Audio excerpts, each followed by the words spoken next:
Bonjour à tous, enfin surtout donc bonjour mes chères sœurs de la Visitation et à vous tous qui nous écoutez sur Radio Espérance comme chaque premier jeudi du mois et ceux qui nous suivez par internet via les réseaux sociaux.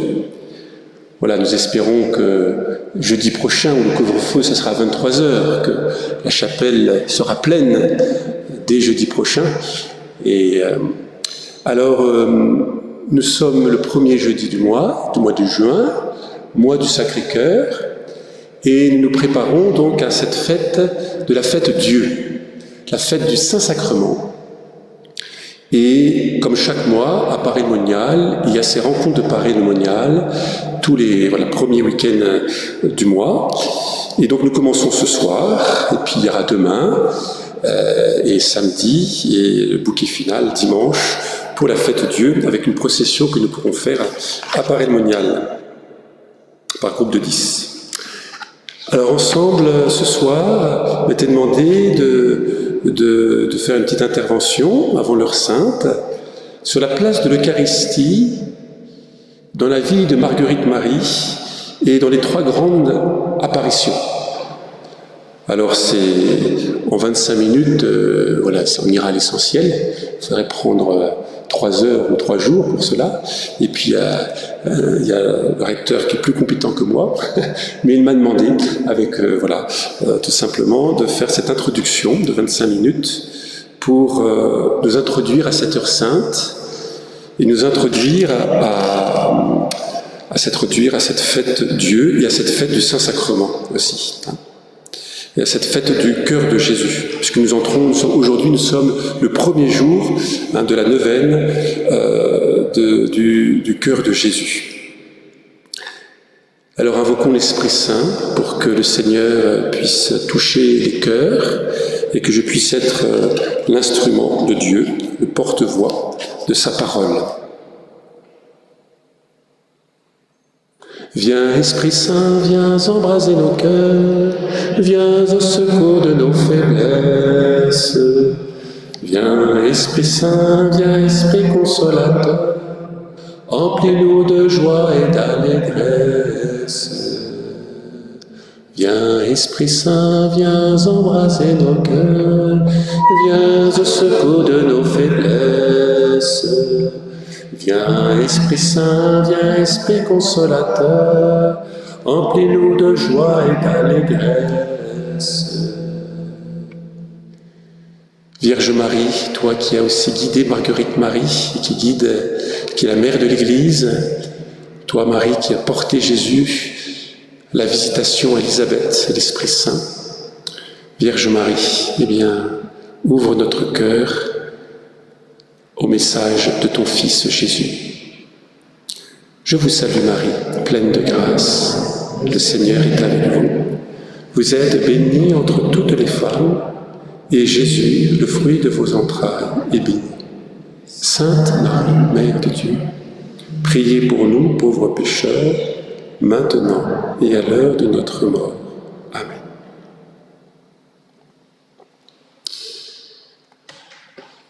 Alors, je vous propose de commencer par Marguerite Marie, la place de l'Eucharistie dans la vie de Marguerite Marie. Alors, donc, comme je vous le dis, je découvre, je suis chapelain que depuis 8 mois, donc je découvre aussi avec joie, redécouvre avec joie, et dans la vie de Marguerite Marie, jusqu'à son entrée donc ici à la Visitation de Paray-le-Monial, j'ai noté 3 points, 3 éléments essentiels dans la vie de Marguerite Marie.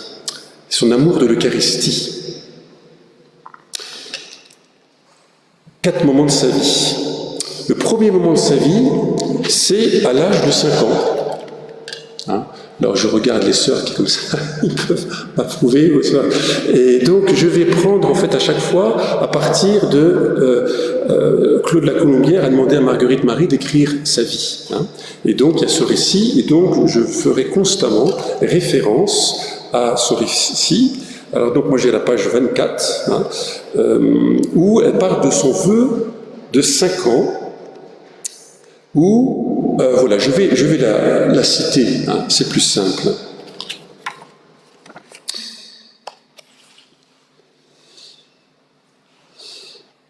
Donc elle comprend dès l'âge de 5 ans aussitôt la laideur du péché, hein, qui en imprima tant d'horreur dans mon cœur, que la moindre tâche m'était un tourment insupportable. Bon, voilà, et voilà. Et sans savoir ce que je disais, je sentais continuellement pressé de dire ces paroles. Ô mon Dieu, je vous consacre ma pureté et vous fais vœu de ma perpétuelle chasteté. Donc, dès l'âge de 5 ans, c'est assez impressionnant. C'est pour ça que c'est important de faire le catéchisme aux enfants le plus tôt possible. Pour dire ça à 5 ans, c'est qu'elle était quand même bénie dans la foi, hein, par ses parents. Hein. Et voilà, je l'ai dit, donc elle répète ça constamment, elle sait pas. Et voilà. Et je l'ai dit une fois entre les 2 élévations de la Sainte Messe. Vous voyez, donc elle fait ce vœu de consacrer à Dieu ma pureté, et ce vœu de perpétuelle chasteté, eh bien au cœur de l'Eucharistie, au cœur de l'élévation, hein, après, entre la consécration du pain et la consécration du vin. Ah, c'est extraordinaire. Donc, et c'est surtout extraordinaire, c'est qu'à 5 ans, elle se rappelle de cela. Et donc, on voit bien comment l'Eucharistie est au cœur de sa vie et au cœur de sa vocation. Et donc, elle fait ça, alors ce vœu dans la chapelle, la messe, hein, donc c'est au chapelle du château de Corcheval, hein, c'était dans sa marraine, hein, chez sa marraine. Donc, ça veut dire quand même sa marraine, et donc c'est là aussi très important, hein, que le rôle des parrains et marraines, et c'est pour ça que j'invite aussi pour l'année prochaine au week-end filleul parrain, filleul parrain et marraine, hein, vous voyez comment la marraine a bien éduqué sa filleule, hein, en l'habituant sûrement à aller dans sa chapelle du château, faire une visite au Saint-Sacrement très tôt. Hein. Voilà, premier aspect de sa vie, Marguerite Marie, 5 ans. Ensuite, on passe à l'âge de 9 ans. À 9 ans, eh bien, elle fait sa première communion chez les Clarisses, hein, à Charolles, parce que son père était mort, et bon, voilà, elle va être éduquée là-bas, chez les religieuses. Hein, donc là aussi, l'importance de l'éducation religieuse. Et en fait, elle raconte sa première communion. Là, c'était pas une grande extase. Hein. Alors, je la cite, hein, dans c'est page 25-26. On me mit dans une maison religieuse et on me fit communier que j'avais environ 9 ans. C'est quand même tôt à l'époque, hein, parce que Bernadette c'était 11-12 ans, enfin 13 ans, enfin, c'était à l'époque, communier tôt, c'est quand même c'est assez rare. Hein. Et cette communion répandit tant d'amertume pour moi. Voilà. Cette communion, dire, elle ne commence pas par une communion de joie, super, c'est Jésus, l'amour de Jésus, non. Tant d'amertume pour moi, sur tous les petits plaisirs et divertissements que je n'en pouvais plus goûter aucun. Dire ça à 9 ans, c'est quand même là aussi monter une maturité spirituelle. Hein. Et donc, en fait, vous voyez, elle ne parle pas de mais elle dit, bon, je pense interpréter comme ça, cette joie de Dieu quand même, et après tout le reste, c'est pas important. Et tous les plaisirs, divertissements, ça m'intéresse pas, quoi. Voilà, donc je pense quand même qu'elle avait vraiment une joie de recevoir le Seigneur. Elle ne l'exprime pas là, mais en tout cas, elle voit une distance entre recevoir le Christ et puis tout le reste dans la vie. Et puis quand même, après cette communion, elle va dire l'importance du silence et de rester caché. De rester caché, donc là aussi, le silence caché, ça prépare bien l'adoration, vous voyez, d'être avec le Seigneur, et quand on est avec le Seigneur, voilà, rien de plus important. Ensuite, troisième passage, alors là, c'est, je veux dire, après 15 ans, entre 15 ans et 24 ans, quand elle rentre ici, au monastère, elle ne met pas son âge, mais donc elle est guérie, elle a une maladie, on ne peut pas raconter toute sa vie, hein, ça se limite au lien avec l'Eucharistie, et en fait, elle ne peut pas aller régulièrement à la messe. Parce que, la famille la maltraite et l'empêche de prier, d'aller à la messe, et même le dimanche, et donc elle doit, et donc elle redécouvre en fait l'importance de la prière, de l'oraison, et de prier. Donc elle allait, descendait de la ferme, de la grande réalité, il y avait un rocher, et là elle regardait l'église, et elle faisait oraison devant cette église en pensant: Jésus, tu es présent au Saint-Sacrement. J'aimerais bien l'église donc de Vérovre, hein, c'est ça, de Vérovre, qui a 30 km, une demi-heure de Paris-le-Monial. Et donc, donc elle faisait oraison devant l'église, en sachant que l'Eucharistie était présente, le tabernacle était dans l'église. Hein. Et ça, je vous recommande de faire cela souvent. Hein. Dès que vous voyez une église, même en voiture, ça, Seigneur Jésus, c'est une église, je pense à toi, mais je pense à toi présent dans le tabernacle. Hein. Montrer la présence de Dieu dans nos vies. Et donc, elle parle de l'amour du Saint-Sacrement, page 35-36.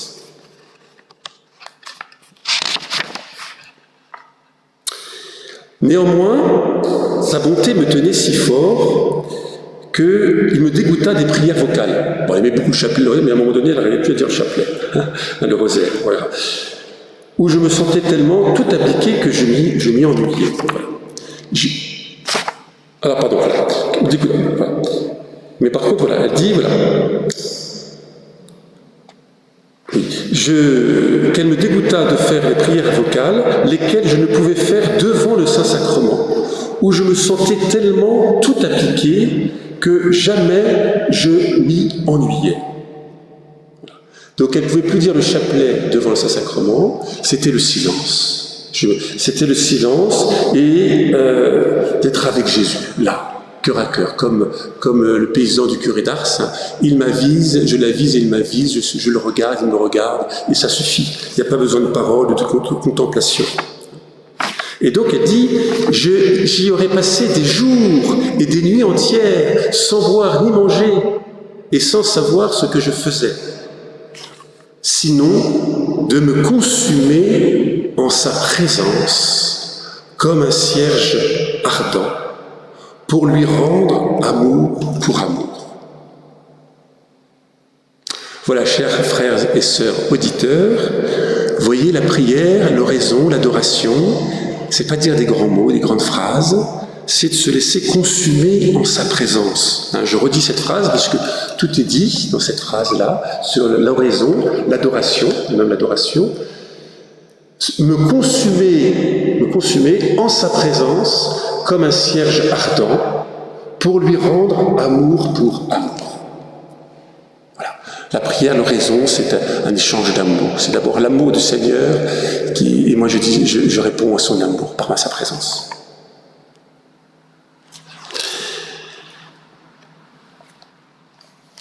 Voilà pour, alors bien sûr, c'est pour, je veux dire, jusqu'à son entrée en Carmel, après, il y a, à la visitation, après, il y a bien sûr, je ne fais limiter que son amour de l'Eucharistie qui va être, en fait, elle rentre à la visitation parce que elle veut adorer le Seigneur.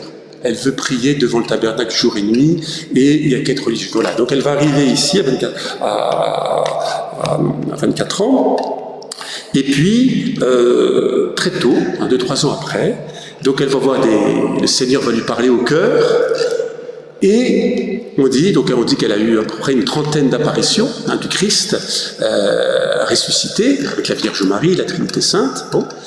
Mais il y a eu ici, dans cette chapelle, 3 grandes apparitions. Il me reste 13 minutes pour en parler, donc ça va être, on va aller à l'essentiel. L'essentiel, vous savez, ces 3 grandes apparitions, elle aurait pu se faire dans sa chambre, comme Sœur Faustine. Il y a des apparitions très importantes du tableau de la miséricorde. Ça se fait non pas dans la chapelle, mais dans la chambre de Sœur Faustine. Là, eh bien, ces 3 grandes apparitions avec les 3 paroles, enfin les 3 tweets de Jésus, enfin c'est plus que des tweets, c'est quand même un message un peu plus de Jésus, un peu plus long, se fait dans cette chapelle devant le Saint-Sacrement. Donc ça, c'est essentiel. Et la première chose que je dis aux pèlerins, qu'est-ce que le Seigneur nous dit ici? Quand il y a une apparition, c'est pour nous réveiller, c'est pour nous dire quelque chose d'important. Eh bien, c'est le primat de l'Eucharistie, que tout est dans l'Eucharistie. Et que l'Eucharistie, c'est la porte d'entrée du cœur de Dieu, en fait. Et même l'Eucharistie, c'est le cœur de Dieu. Et en fait, c'est ça que Jésus va révéler à Marguerite Marie, pour toute l'Église, que l'Eucharistie, c'est le cœur de Jésus. Et donc, il va s'y prendre par 3 apparitions, pour justement, pour approfondir, révéler, voilà cela. Donc, première grande apparition, qui se fait le 27 décembre 1673. C'est la fête de la Saint-Jean. Très important. Donc oui, rien n'est au détail, tous les détails sont importants, c'est pas du hasard. Saint-Jean, le premier qui a reposé sur la poitrine de Jésus, le jeudi saint. Donc le jeudi saint, c'est aussi très important, et qui était présent à la croix de Jésus, qui a vu le côté transpercé. C'est lui qui parle du cœur. Donc là aussi, donc Jésus confirme Saint-Jean. Saint-Jean, c'est la porte du cœur de Jésus. Et c'est le premier apôtre du cœur de Jésus. Alors je vous lis, le mieux c'est d'écouter ce que dit Marguerite Marie, page 81, de cette première grande apparition dans cette chapelle.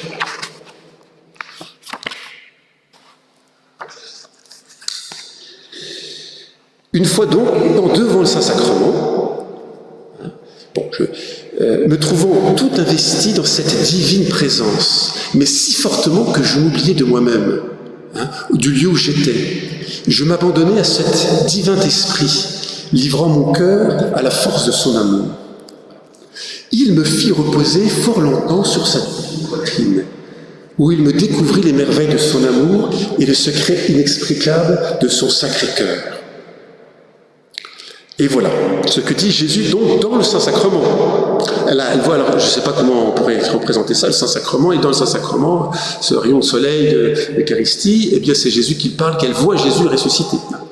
Mon divin cœur est si passionné d'amour pour les hommes et pour toi en particulier, que ne pouvant plus contenir en lui-même les flammes de son ardente charité, il faut qu'il les répande par ton moyen et qu'il se manifeste à eux pour les enrichir de ces précieux trésors que je te découvre. Et puis une suite. Je ne peux pas commenter, parce que le temps ne permet pas, voilà, mais tout est dit, vous lisez ça.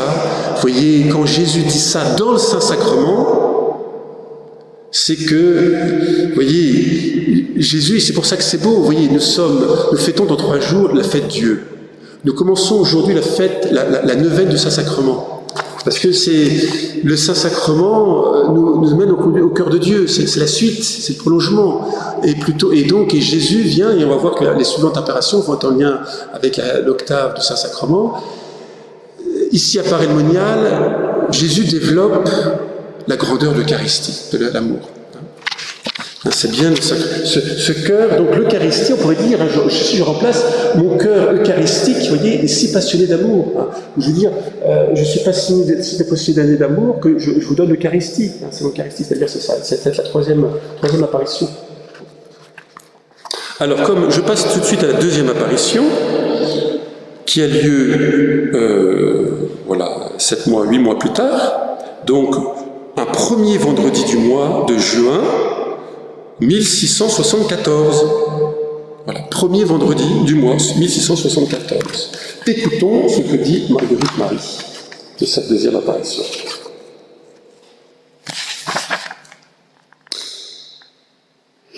Et une fois, entre les autres, que le Saint-Sacrement était exposé, toujours pareil, après m'être senti retiré tout au-dedans de moi-même par un recueillement extraordinaire de tous mes sens et puissances, Jésus-Christ, mon doux maître, se présenta à moi, tout éclatant de soleil, avec ses 5 plaies brillantes, comme 5 étoiles, comme 5 soleils, pardon.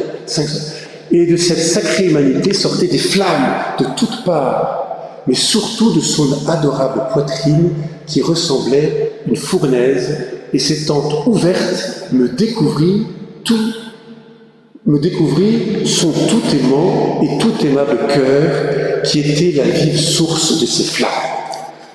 Bon, Alors c'est la fresque de Paray le Monial que je pense que beaucoup connaissent. Ceux qui ont Internet, vous pouvez voir la fresque qui est là, qui est représentée. Ceux qui nous suivent par Radio Espérance, vous venez à Paray le Monial le plus tôt possible. Si vous ne connaissez pas, dès la semaine prochaine, ou pour les fêtes du Sacré-Cœur, on vous attend, et vous viendrez contempler cette fresque. Voilà. Alors après, Jésus demande, vous voyez, en lien avec les... Là, dans cette deuxième apparition, je fais le lien simplement avec l'Eucharistie. Il lui demande 3 demandes. La première demande, vous voyez, c'est important, c'est la communion fréquente. La communion fréquente, parce que c'est ça qui est fou, hein. À l'époque, comme à l'époque de Sainte Thérèse, on ne pouvait pas communier tous les jours, même pas chaque dimanche. Enfin, on communiait assez rarement. C'est assez fou. Et donc, Jésus dit à Marguerite Marie, communie le plus souvent possible, tout ce que est en obéissant, dit premièrement, voilà, c'est ce que dit. Donc Jésus dit, je serai ta force, me dit-il, ne crains rien, sois attentive à ma voix. Premièrement, tu me recevras dans le Saint-Sacrement autant que l'obéissance te le voudra permettre. Voilà. Ensuite, après, Jésus demande, tu communieras de plus tous les premiers vendredis de chaque mois. Donc la communion eucharistique, premier vendredi de chaque mois. Et pour aussi, voilà. Et puis une troisième chose, c'est l'heure sainte. Mais je n'ai pas le temps d'en parler, puisqu'il ne me reste plus que 3 minutes, quelques minutes, pour la troisième apparition qui développe le plus de Saint-Sacrement, l'Eucharistie. Donc je passe à la troisième apparition, qui a lieu 1 an plus tard. Vous voyez, c'est ça qui est beau là. Dieu se révèle petit à petit, progressivement, pour qu'on puisse... Ça aussi, ça fait partie de la pédagogie divine. Donc, et là, Marguerite Marie ne dit pas le jour. Là, elle dit, c'est pendant l'octave du Saint-Sacrement. Alors ça, chers auditeurs, chers frères et sœurs, que, en fait, avant concile, après la fête de Dieu, la fête du Saint-Sacrement, eh bien, il y avait 8 jours. 8 jours, comme vous avez l'octave de Pâques, on fête Pâques, et on fête Pâques pendant 8 jours. Il y a Noël. Maintenant, dans la liturgie aujourd'hui, Vatican II, il n'y a plus que 2 octaves, l'octave de Noël et l'octave de Pâques. Mais avant, il y avait l'octave du Saint-Sacrement. Et là, c'est très important, parce que si Jésus fait cela pendant l'octave, et si aussi Marguerite Marie ne se souvient plus la date, parce qu'elle aurait pu dire c'est le premier jour, deuxième jour, troisième jour de l'octave, non, en fait, on noter que toute octave est important. Et puis, donc, et pour montrer, voilà, le lien entre l'Eucharistie et le Sacré-Cœur, et en fait, Jésus, voilà, va demander, déjà dans cette 4e apparition, qu'à la fin de cette octave, il y ait la fête du Sacré-Cœur, que nous allons fêter dans 9 jours. Donc vous voyez, le lien intime entre le Sacré-Cœur et l'Eucharistie, c'est quelque chose d'indissociable. C'est le déploiement de l'Eucharistie. Et le sens de l'Eucharistie, qui est le sacrement de l'amour, qui est le cœur de Jésus. Alors je vous lis, et c'est assez clair. Ce sera le mot de la fin, le mot de Jésus sur cette grande apparition, dernière grande apparition.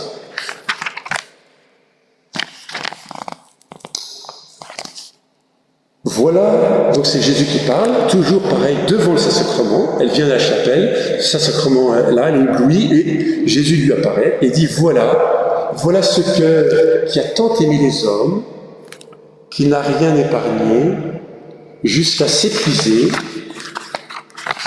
et se consumer pour leur témoigner son amour. Et pour reconnaissance, je ne reçois de la plupart que des ingratitudes, par leur irrévérence et leur sacrilège, et par leur froideur et les mépris qu'ils ont pour moi dans ce sacrement d'amour. Mais ce qui m'est encore plus sensible, c'est que ce sont des cœurs qui me sont consacrés et qui en usent ainsi. C'est pour cela que je te demande que le premier vendredi, d'après l'octave du Saint-Sacrement, soit dédié à une fête particulière pour honorer mon cœur communiant ce jour-là et en lui faisant réparation d'honneur par une amende honorable pour réparer les indignités qu'il a reçues pendant le temps qu'il a été exposé sur les autels.